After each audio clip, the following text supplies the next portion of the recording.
மீண்டும் ஒரு இந்திய எதிர்ப்பு போராட்டத்திற்கு தயாராக வேண்டும் சொல்லியிருக்காங்க. உதயநிதி ஸ்டாலின் அவர்கள் பேசும்பொழுது எல்லாரும் ஒன்றிணைந்து போராடணும், நீங்க கட்சி பேர்லயே அண்ணா பெரியார் பேர்லாம் வச்சிருக்கீங்க, நீங்க வெளியில வரணும், போராட்ட களத்துக்கு வரணும், ஒன்றிணைஞ்சு போராடணும்னு ஒரு அழைப்பு விடுத்திருக்கிறார் உதயநிதி ஸ்டாலின். திரு உதயநிதி ஸ்டாலின் அவர்களுக்கு இந்த மாதிரி கருத்தை சொல்வதற்கு எந்த விதமான உரிமையும் இல்லை. காரணம், பாரதிய ஜனதா கட்சியோடு அரசியல் ரீதியாக எதிர்த்துக் கொண்டிருக்கிறார்கள். அரசியல் ரீதியாக எதிர்த்துக் கொண்டு இருக்கின்ற திராவிட முன்னேற்ற கழகத்தினுடைய தலைவர்கள் கொள்கை ரீதியாக பாதிப்பு வருகின்ற பொழுது அதை எதிர்த்து போராடுவதற்கு சக்தி இல்லாத காரணத்தினால் எங்களை இழுக்கிறார். எங்களை இழுப்பதை கூட அண்ணாவை பற்றியும் பேசியும் அந்த கொடியை பற்றியும் பேசுகிறார். அவர் தயவு செய்து இது போன்ற கருத்துக்களை சொல்லுவதை நிறுத்திக் கொள்ள வேண்டும் என்று நான் அவருக்கு கண்டிப்பாக இந்த கருத்தை வெளியிடுகிறேன்.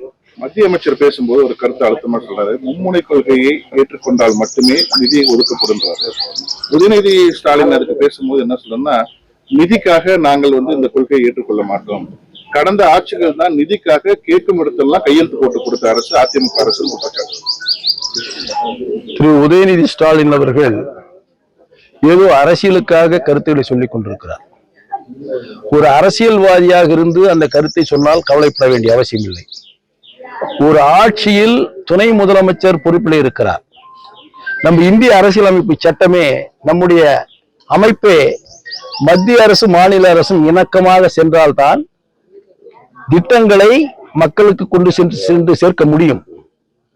அரசியல் வேறு, ஆட்சி வேறு.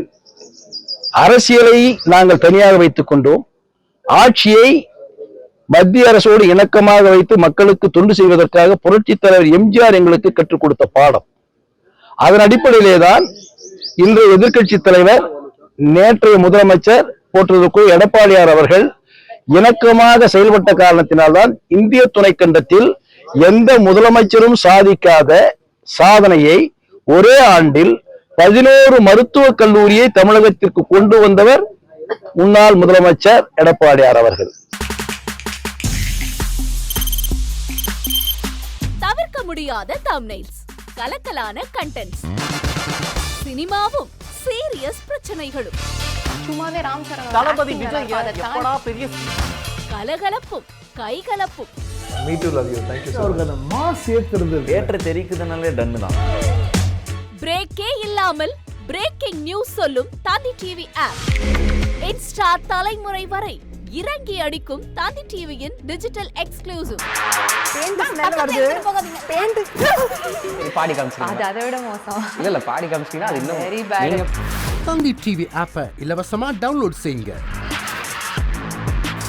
ஃபாலோ பண்ணுங்க, சப்ஸ்கிரைப் பண்ணுங்க, என்ஜாய் பண்ணுங்க.